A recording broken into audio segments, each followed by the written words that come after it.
Série d'arrestations à Gao, l'armée malienne vient de mettre la main sur des combattants du MNLA et du Moujao, parmi eux une personnalité de l'État fantôme de l'Azawad. Il s'agit de son imaginaire ministre de la Santé.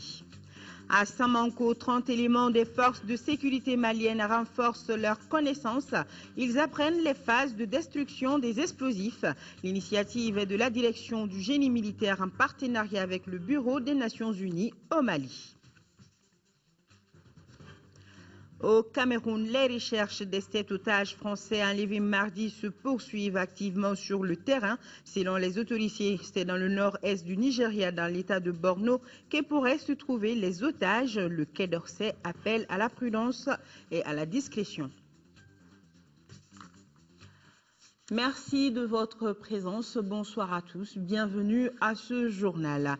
Audience à la primature. Le chef des opérations du Bureau des Nations Unies pour la coordination des affaires humanitaires et le président de la MISMA ont été respectivement reçus par le Premier ministre Django Sissoko.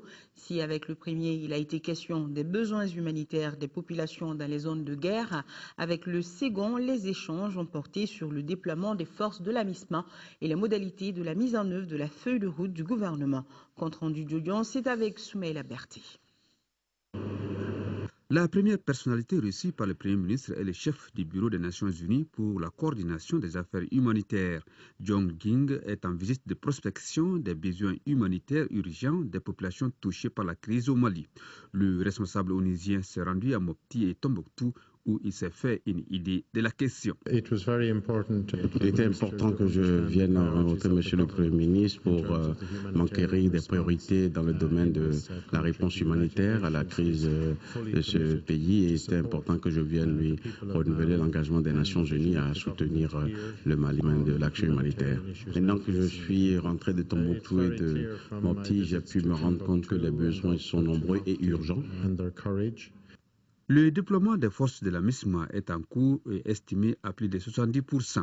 Et son chef, le Burundais Pierre Buyoya, est venu partager avec les chefs du gouvernement les dernières informations sur la question et sur bien d'autres. J'étais venu voir le Premier ministre à ma nouvelle qualité de représentant spécial de la présidente de la Commission de l'Union africaine et en même temps chef politique de la MISMA.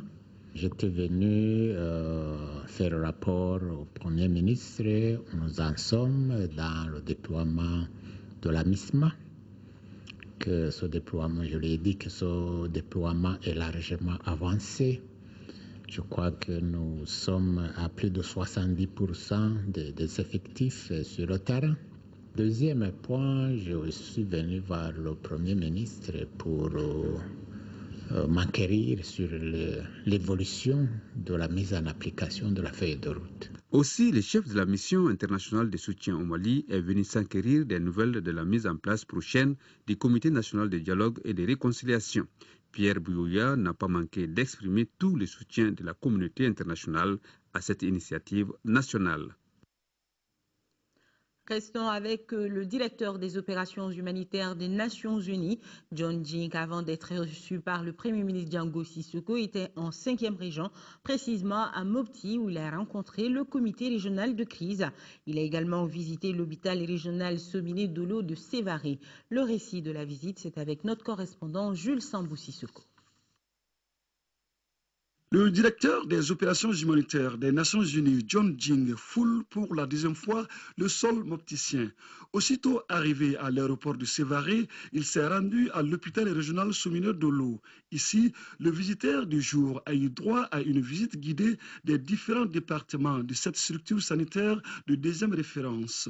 Sa création a été opportune, tout comme la visite de John Jing. J'ai voulu venir voir le type de services qui sont disponibles pour les populations et pouvoir réunir des éléments que je pourrais partager lorsque je retournerai au siège des Nations Unies à New York. Le personnel médical soignant de cet hôpital m'a impressionné par son professionnalisme, sa conscience du sens de leurs responsabilités.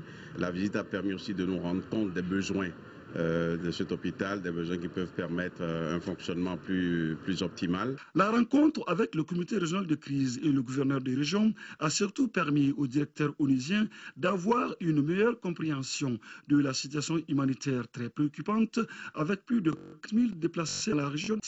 Le bien exposé sur le bilan des activités du comité régional de crise, suivi de la remise d'un document propre, aidera à la diligence dans le traitement du cas du Mali. Une fois John Jing l'évoquera à son retour au siège des Nations Unies à New York. Et nous avons ce message de condoléances du président de la République par intérim, professeur Djonkouda Traoré, au président de la République tchadienne, son Excellence M. Idriss Déby Itno, suite au décès de militaires tchadiens au nord Mali. Monsieur le Président et chers frères, c'est avec une profonde affliction, une grande tristesse que le peuple malien et moi-même avons appris la tragique perte de 13 soldats tchadiens tombés le vendredi 22 février 2013 sur le champ d'honneur lors de violents accrochages avec des terroristes et des narcotrafiquants dans le secteur de Tessalit et région de Kidal. En cette douloureuse circonstance, je voudrais au nom du peuple malien, des institutions de la République et en mon nom personnel vous exprimer ainsi qu'au peuple ami du Tchad durement éprouvé ma profonde compassion et mes condoléances les plus émues. Je prie pour le repos de l'âme des disparus et souhaite prompt rétablissement aux soldats blessés lors des dits accrochages. Signé le président de la République par intérim, professeur Djonkouda Traoré. Les députés membres de la cellule de crise de l'Assemblée nationale viennent de boucler une tournée dans les localités libérées des 4e et 5e régions. La mission a pris fin à Markala, Nyono et Djabali. Dans ces zones, les députés ont rencontré les forces armées maliennes qui assurent la sécurisation de la ville et des populations. Constat, quelques difficultés liées à l'insuffisance de moyens logistiques et du personnel. Nos envoyés spéciaux à Ségou, Mohamed Diarra et Abdul Salam Bambara. Djabali, cette localité qui a inscrit son nom dans l'histoire du pays. Nous sommes dans le fuseau ouest. Les forces maliennes, burkinabées et un détachement des forces françaises sécurisent les lieux. L'ennemi était là, donc certains sont partis. On ne sait pas exactement où ils sont, mais les patrouilles sortent pour déterminer exactement les positions dans lesquelles l'ennemi se trouve afin de les détruire dans ces différents points. Les députés ont rencontré les forces armées maliennes qui ont fait part de leurs préoccupations aux visiteurs. Il y a le manque de moyens logistiques, l'insuffisance du personnel et de locaux puisque les camps ont été saccagés par les djihadistes. Des préoccupations qui devront trouver leur solution dans la loi de programmation militaire. Nous les avons promis que dans les jours à venir, l'Assemblée nationale doit recevoir la loi de programmation militaire qui doit aussi prendre en charge toutes leurs préoccupations en matière d'équipement, en habillement, en matière de santé. Les députés ont aussi transmis les félicitations et les encouragements du peuple malien au contingent burkinabé déployé à Alatona. Dans toutes les localités visitées, les députés ont insisté sur la bonne cohabitation entre les populations elles-mêmes d'une part et d'autre part entre celles-ci et les forces présentes. Nous voudrons que la population soit tolérante l'une envers l'autre. Nous voudrons que la population dialogue ensemble. Nous voulons que la population se retrouve. Il faut qu'elle se retrouve. Ceux qui sont à l'extérieur reviennent.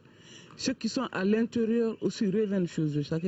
Que chacun revienne chez soi pour que les gens vivent comme auparavant. La mission effectuée par les élus de la nation aura simplement été pleine d'enseignements. Ce sont ces renseignements-là que nous sommes prêts à dire au peuple et le peuple doit tout entier se lever aujourd'hui, se donner la main, rester soudés afin que nous puissions traverser cette crise et atteindre dans un bref échange l'éclosion de notre économie.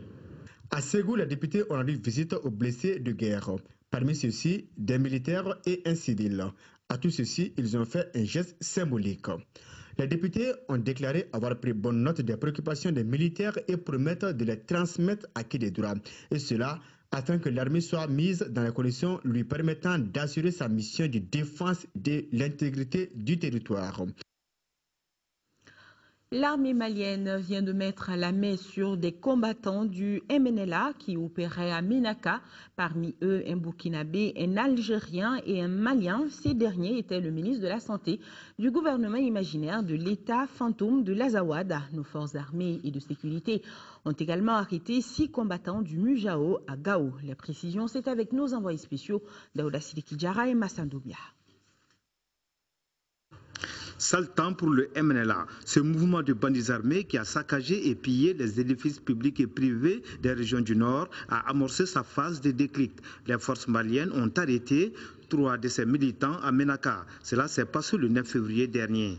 Parmi ces prisonniers, il y a un Burkinabé, un Algérien et un Malien qui serait le ministre de la Santé de l'État fantôme de l'Azawad. Ils ont été transférés ce dimanche à Bamako. Le Burkinabé Ibrahim Ag Ali, l'Algérien Alassane Agdana Aksili et le Malien Abdul Karim Ag Matafa, ministre de son État, sont accompagnés de 6 combattants du Mujao et de 2 présumés cas de vol. D'importantes quantités de matériel ont été saisies sur les éléments du MNLA. Autre titre de ce journal, à Samanco, 30 éléments des forces de sécurité maliennes sont à formation pratique. Ils apprennent les phases de destruction des explosifs. La formation comprend la présentation des sites d'identification du matériel de détection des explosifs et des séances d'explosion d'obus et de munitions abandonnés. L'initiative est de la direction du génie militaire en partenariat avec le Bureau des Nations Unies au Mali. Agibou Koulibaly. Les 30 stagiaires des forces armées et de sécurité du Mali viennent de boucler une formation théorique sur l'identification, la neutralisation et la destruction des engins explosifs. À Samanco, des séances d'explosion d'obus et de munitions abandonnées sur le terrain concrétisent cette formation théorique. Ces éléments fraîchement formés vont répondre immédiatement sur le terrain pour intervenir dans le cadre de la dépollution humanitaire au niveau des localités durement touchées par les restes explosifs de guerre, c'est-à-dire de Djabali en passant par Kona jusqu'à Tombouctou, Gao, Ménaka, jusqu'à Kidal, partout où besoin sera. Cette formation sur le terrain est donnée par des experts suédois de l'Agence civile suédoise des urgences. C'est un honneur pour eux de venir aussi au Mali et d'aider les Maliens à faire cette formation. Les stagiaires se disent très heureux de participer à cette formation sur la destruction des engins explosifs. Les interventions ne sont pas rien que les faits seulement par rapport aux colis piégés, aux voitures piégées. Et cette formation d'artificier, dès à présent, va permettre à la province d'avoir une unité d'intervention spécialisée en matière de destruction d'explosifs et de munitions abandonnées. La garde nationale est désormais prête à pouvoir détruire et neutraliser les explosifs trouvés dans les zones les plus irrégulières telles qu'Abbé Bara, Inakoundé, Nabok. Cette formation pratique de Samanco va permettre aux stagiaires des forces armées et de sécurité du Mali de maîtriser les différentes phases d'explosion des obus et de munitions abandonnées sur le terrain. Ici à Bamako, direction l'hôpital Gabriel Touré qui reçoit plusieurs blessés de guerre. Et justement, ces militaires ont eu la visite aujourd'hui même du président du comité militaire de réforme des forces de défense et de sécurité du Mali, le capitaine Amadou Aya Sanogo. Les détails avec Agibou Koulibaly. C'est pour s'enquérir de l'état de santé des combattants blessés que le président du comité militaire de réforme des forces de défense et de sécurité du Mali s'est rendu à l'hôpital Gabriel Touré. Une visite positivement appréciée aussi par les militaires qui recouvrent leur santé que par le corps médical. À sa façon, le capitaine Sanogo rassure les soldats au front de son accompagnement et de toute l'armée. C'est réellement venir témoigner toute notre sympathie, notre adhésion à ces soldats, bien sûr, qui donnent de leur vie, qui donnent de leur sang pour la nation malienne.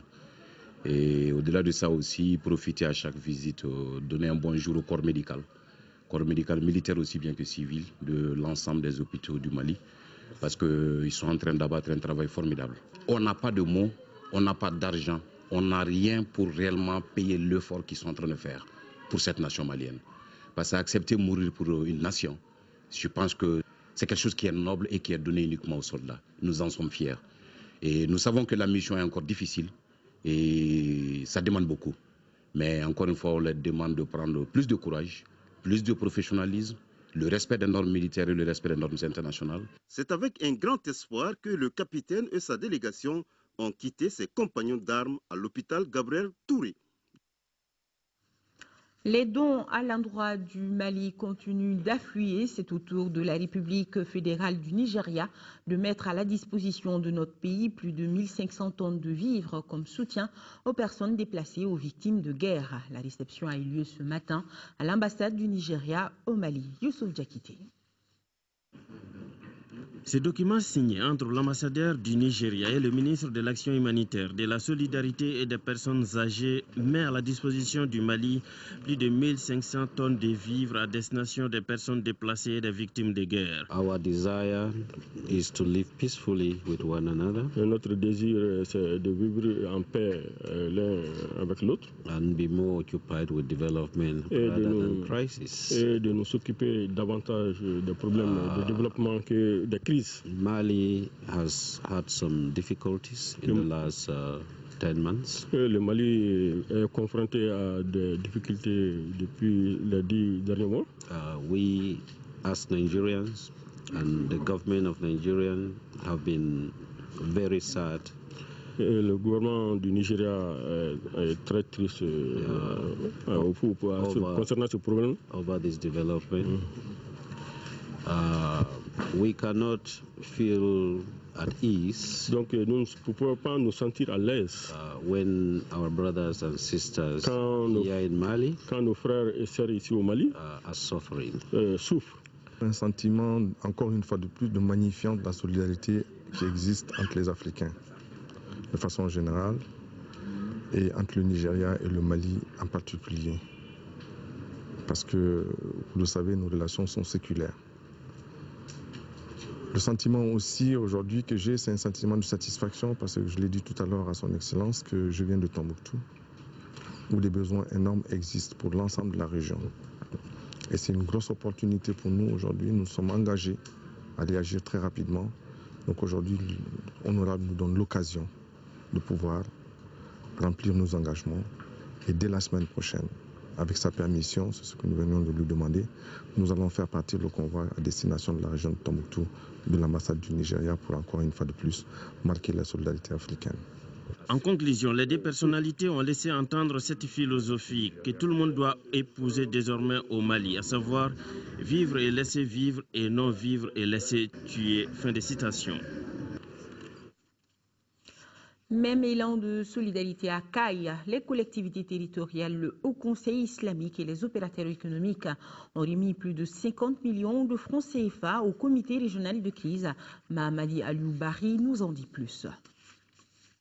L'élan de solidarité continue à se manifester à l'endroit de nos forces armées et de sécurité dans la région de Caille.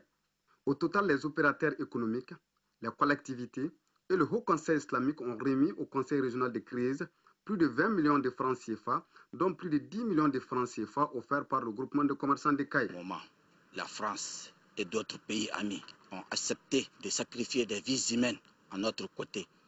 Nous, Maliens, on ne peut pas rester indifférents pour cet effort. Ces fonds s'ajoutent aux 32 millions de francs CFA déjà collectés par le comité régional de crise. Donc la région de Caille a mobilisé plus de 50 millions de francs CFA à ce jour. L'occasion était bonne pour le gouverneur des régions Salif Traoré d'informer l'assistance sur la situation sécuritaire, tant sur le plan régional que national.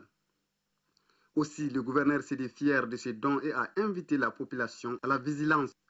Nous avons bien précisé que l'aide qui est demandée a deux objectifs ici au niveau de la région. Premier, c'est le compte national qui a été ouvert au niveau de la BDM. Donc beaucoup de nos concitoyens de Caille sont en train de verser leur contribution à ce niveau-là.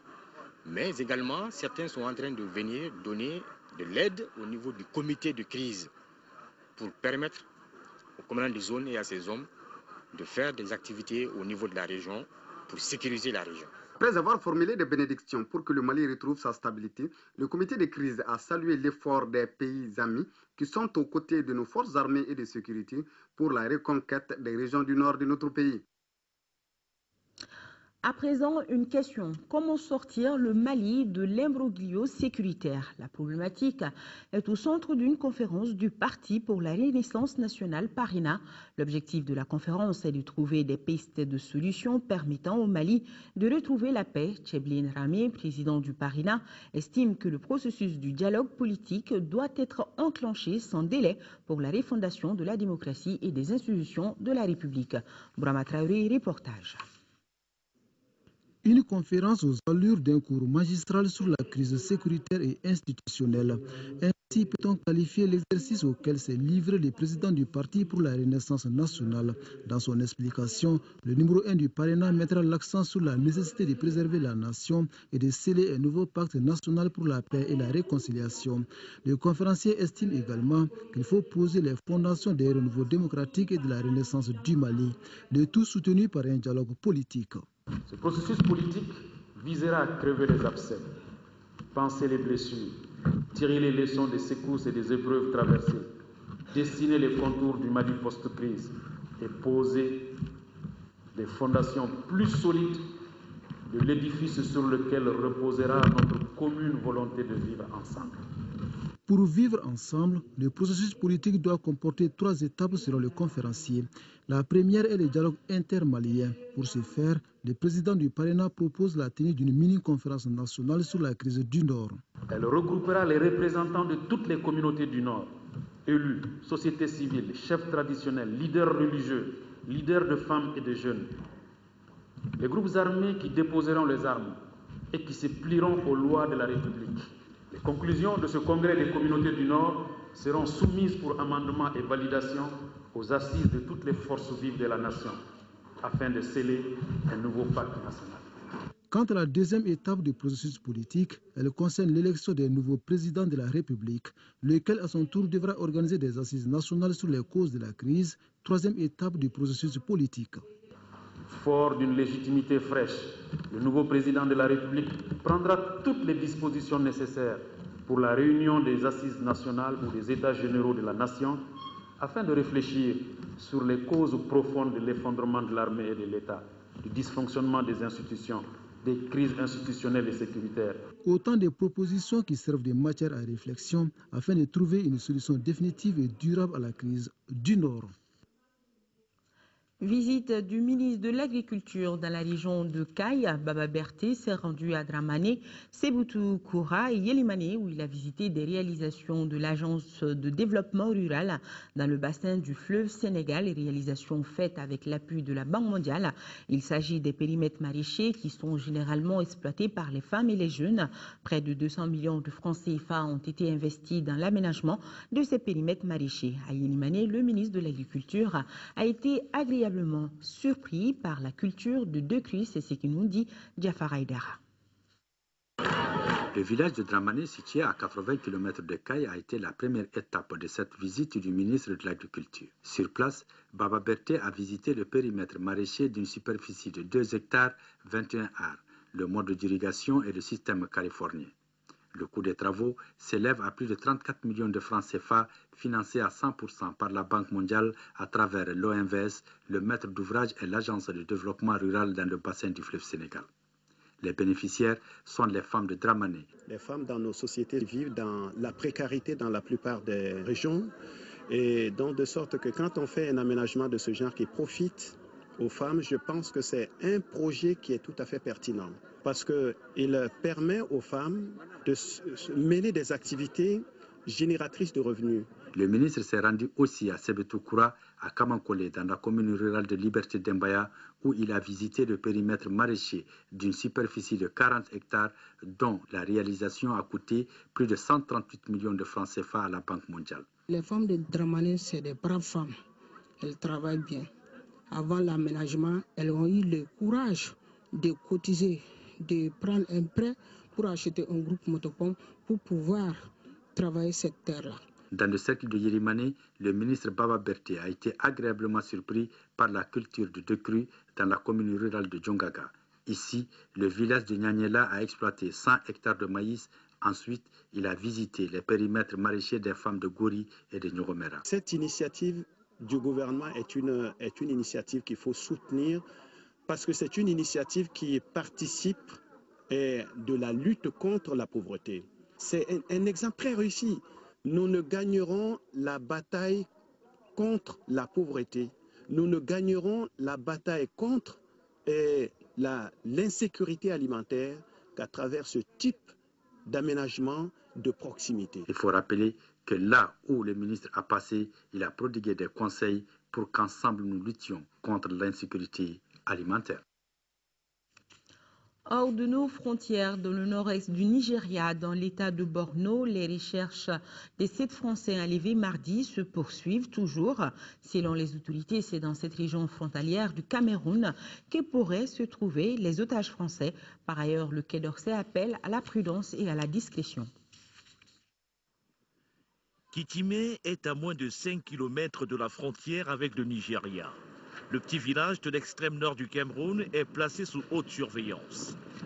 En voiture ou à pied, des gendarmes de la brigade de Dabanga mènent des actions de ratissage dans cette localité pour retrouver les 7 otages français et leurs ravisseurs. Ce jour-là, après plusieurs heures d'opération, ils rentrent bredouille au poste. Ici est désormais gardé pour besoin d'enquête le véhicule qui transportait les 7 Français lors de leur enlèvement. Le renforcement du dispositif de sécurité dans la région intègre dans une stratégie élaborée par les autorités camerounaises. L'objectif, c'est de rassurer les touristes étrangers. Un seul incident ne peut pas remettre fondamentalement en cause le caractère sécurisé de la destination camerounaise. Depuis l'enlèvement des 7 Français, l'activité touristique dans la région camerounaise de l'extrême nord tourne au ralenti. Le parc national de Ouaza, qui à cette période de l'année attire un grand nombre de visiteurs, semble désespérément vide. Le ministère français des Affaires étrangères vient de classer cette région zone rouge. Au Vatican, le départ de Benoît XVI se précise de jour en jour. C'est le 28 qui marquera la fin de sa mission à la tête de l'Église catholique. Mais déjà, les préparatifs vont bon train quant à l'élection du nouveau pape. C'est une semaine historique qui s'ouvre pour le Vatican. Dimanche, la prière de l'Angélus donnée par Benoît XVI va marquer le coup de départ pour trouver son successeur. Dès le 1er mars, les cardinaux se réuniront au sein de congrégations pour identifier les priorités de l'Église et entamer par là même la sélection des candidats. Le conclave de 117 cardinaux espère trouver l'homme de la situation dès la mi-mars. Nous essayons de discerner la volonté de Dieu. C'est un critère difficile en réalité. Mais grâce à la prière, cela devient plus clair. Je promets de voter pour l'élu de Dieu, pour celui que Dieu a choisi pour être pape. Il n'y a pas de favori parmi les candidats potentiels. La démission du pape a pris le Vatican de court. Ce qui fait que ce scrutin est plus ouvert que lors de l'élection de Benoît XVI en 2005. Je suis ouvert à un pape de n'importe où dans le monde si je pense que c'est la bonne personne, qu'il soit européen, asiatique, africain ou peu importe. Je pense que les cardinaux doivent s'interroger sérieusement à ce sujet car cela fait si longtemps qu'il y a des papes européens. Si certains des cardinaux ont déjà abandonné la course pour raison de santé, des noms reviennent régulièrement, comme Mark Ouellet, un Canadien qui possède une longue expérience de l'Amérique latine. Il y a aussi le Philippin Luis Antonio Tagle ou bien encore le Ghanéen Peter Turkson, 64 ans, qui représente le continent africain. Une fois le nouveau pape désigné, une cohabitation inédite devrait alors commencer entre les deux hommes, mais Benoît XVI abandonnera alors ses prérogatives pour se concentrer sur sa mission spirituelle. Ouvrons à présent une fenêtre sur les conseils d'administration tenus au cours de la semaine. D'abord celui de l'Institut géographique du Mali, IGM, 17e session du JAR. Pour l'exercice 2013, le budget est équilibré en recettes et en dépenses à plus d'1 milliard 60 millions de francs CFA. Abdraman Maïga, reportage. Ce budget de plus d'1 milliard 60 millions de francs CFA adopté au cours de cette 17e session permet à l'Institut géographique du Mali, IGM, d'entreprendre la réalisation de plusieurs activités inscrites à son agenda de 2013. Ces défis concernent entre autres la réfection du système d'information géographique pour le district de Bamako, de la carte du Mali à l'échelle de 1/200 millième, La formation des agents sur le fonctionnement des stations permanentes GPS installées à Bamako et à Ségou. À ceci s'ajoute la construction d'un bureau d'accueil d'orientation, sans oublier la modernisation du parc informatique de l'UGM. Quand vous n'avez pas une bonne cartographie, tout est raté, c'est la base à tout développement. Quand vous n'avez pas une bonne information, quand vous ne connaissez pas votre environnement, votre milieu, vous ne pouvez pas entreprendre des projets de développement. Tout projet de développement a pour base la cartographie. 2013 verra également à l'IGM la poursuite et l'achèvement de certaines actions entreprises en 2012. Il s'agit notamment de la construction des agences IGM de Sikasso, de Mopti de Tombouctou, de la révision du manuel de procédures administratives, comptables et financières, sans oublier la poursuite de la signature de conventions d'accord en matière de cartographie et de topographie. La cartographie est un outil capital dans les stratégies militaires de nos forces de sécurité. C'est pourquoi je vous exhorte à doubler d'efforts pour la satisfaction de tous les besoins de l'ensemble des acteurs concernés pour le plus grand bénéfice du pays. Cette session a été également mise à profit par les administrateurs pour réfléchir sur les stratégies de renforcement des capacités de production et de gestion des documents cartographiques et topographiques. Cette amélioration permet sans nul doute à cet établissement public d'atteindre les objectifs assignés, à savoir créer les conditions pour une amélioration de la couverture du territoire national en documents cartographiques et topographiques. À Ségou, 395 millions de francs CFA, c'est le budget 2013 du Centre de recherche et de formation pour l'industrie textile Serfitex. Ce budget a été soumis aux membres du conseil d'administration du centre. La session a été présidée par le ministre du Commerce et de l'Industrie, Abdelkader Konaté. Reportage Candécila. Le Serfitex, le Centre de recherche de formation pour l'industrie textile, est conçu pour être une réponse à la demande du marché en matière de formation initiale et continue, la promotion de la recherche dans le domaine des textiles et annexes au niveau national et sous-régional. Une dizaine de points étaient à l'ordre du jour de la 9e session ordinaire de son conseil d'administration. Parmi ces points, le rapport d'activité 2012 du centre. En 2011-2012, première année de la reprise de la formation initiale, 51 étudiants se sont inscrits et poursuivent leur formation actuellement dans le centre. L'année scolaire 2012-2013 a bien démarré au Serfitex pour l'ensemble des 118 apprenants qui y sont régulièrement inscrits. En 2013, le Serfitex entend consolider les acquis tout en maintenant le cap de faire du centre une référence sous-régionale en matière d'industrie cotonnière. Déjà dans le processus du classement et d'appui à la commercialisation du coton-fibre en Afrique, le Serfitex est un acteur incontournable grâce à ses équipements performants. Et le budget 2013, qui se chiffre à 395 millions de francs CFA, s'inscrit dans cette perspective. Ce centre, mesdames et messieurs, a une particularité, celle de faire le lien entre l'agriculture et l'industrialisation, deux secteurs en pleine mutation technologique dans notre pays, qui évolue dans une économie ouverte et fortement concurrentielle.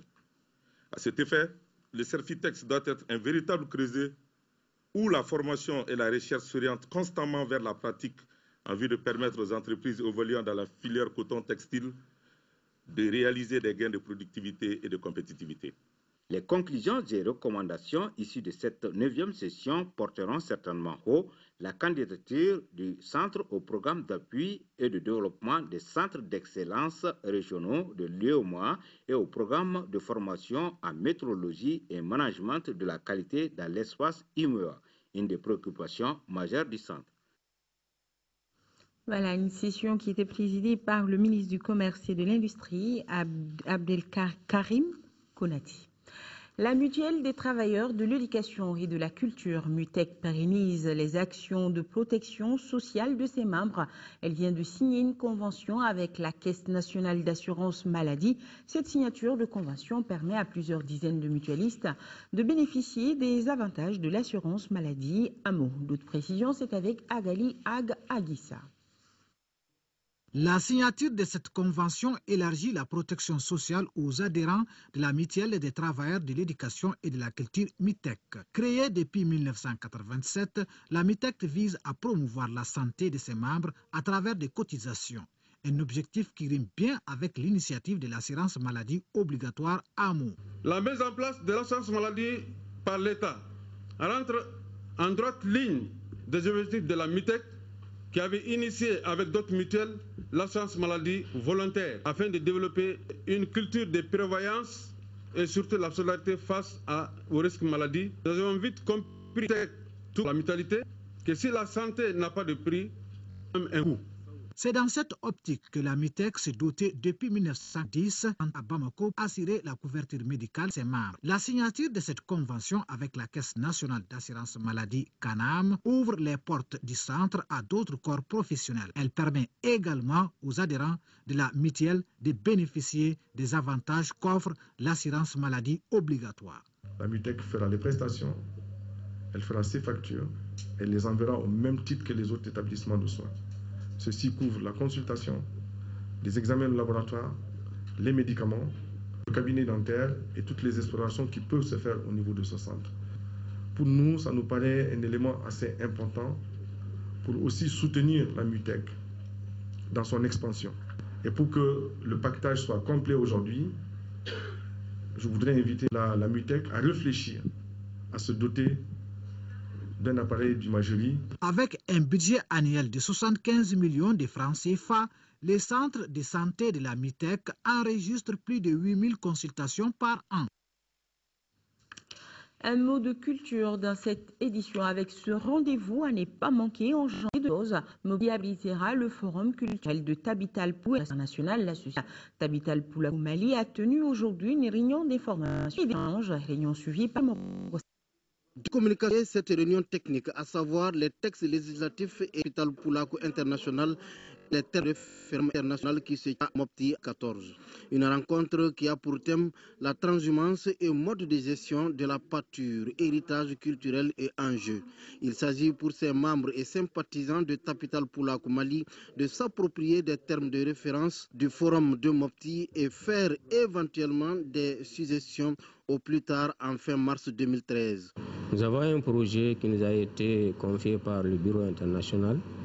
Il s'agit d'organiser un forum culturel d'échange sur la culture Peul, les problèmes de développement, les questions de société de Peul. Ce n'est pas seulement comme d'habitude les festivals où on chante et on danse. On a analysé la vie pastorale. Justement, c'est un stade de réflexion et de concept. C'est une rencontre où on a informé le maximum de cadres, pas Peul, qui sont amis de la culture. La rencontre de Mopti se veut un forum d'échange et de partage d'expériences du Poulako, c'est-à-dire Fulbé et amis de la culture Peul de tous les coins du monde. Son programme prévoit des symposiums et des visites de sites. Cette réunion technique a été mise à profit pour faire l'appel de Tabitalpou international à la solidarité avec le peuple malien et à son armée. Un grand spectacle a donné hier après-midi à Ouagadougou le coup d'envoi du festival. C'est incontournable, le Festival du cinéma d'Afrique pour sa 20e édition. Et des femmes, environ 15 000 personnes assistaient en fin d'après-midi au stade du Katout à la cérémonie d'ouverture du Festival panafricain du cinéma et de la télévision de Ouagadougou, prise de Faso Jean-Adolphe Thiago. Nos envoyés au Faso sont Modibo Souaré et Tchédje Kamara. Notre confrère Thomas Lazare Keita, journaliste et réalisateur de l'ERTM, en détachement à la délégation générale aux élections depuis quelques années, a été rappelé à Dieu hier vendredi dans la soirée. Thomas Lazare Keita a été à l'époque un présentateur bien connu de la télévision nationale. Son portrait, c'est avec Oumar Sangaré. De 6 ans, je n'ai pas parlé à un micro de Bozola. Bon, je suis de cœur avec vous parce que c'est mon métier. Pourvu que nous soyons à votre côté, que Dieu nous prête tous longue vie pour qu'un jour, on se retrouve toujours pour fêter des anniversaires. Né en septembre 1961 à Bamako, Thomas Lazare Keita, journaliste réalisateur, actuellement en détachement à la délégation générale aux élections, la DGE, fit ses études primaires à l'école de la cathédrale de Bamako et à l'école fondamentale Prosper Camara. Orienté au lycée Prosper Camara, où il décrochait son baccalauréat, Thomas Lazare Keita poursuit ses études supérieures au CESTI de Dakar, le centre d'études des sciences et techniques de l'information, où il obtient la licence en journalisme-communication. Après Dakar, il continuait ses études à l'université d'Aix-Marseille 2 en France, afin d'approfondir ses connaissances en journalisme. De retour au pays, il intégra la fonction publique en avril 1994. Il est alors mis à la disposition du ministère de la Culture et de la Communication pour être affecté à l'ORTM en juin 1994. Très vite, il s'est affirmé comme un journaliste talentueux, ce qui lui valut le poste de présentateur à la télévision nationale. Depuis quelques années, Thomas Lazare Keïta était en détachement auprès de la délégation générale aux élections, où il servira jusqu'à son rappel par Dieu ce jour 23 février 2013. La cérémonie de levée du corps aura lieu le lundi 25 février 2013 à la cathédrale de Bamako à partir de 15 h. Cette même cathédrale où Thomas, son épouse et ses 4 enfants fréquentaient avec ferveur chaque dimanche. Dors en paix, cher collègue Thomas Lazare Keïta. Dors en paix, cher ami, cher frère. Dors en paix au royaume de Dieu.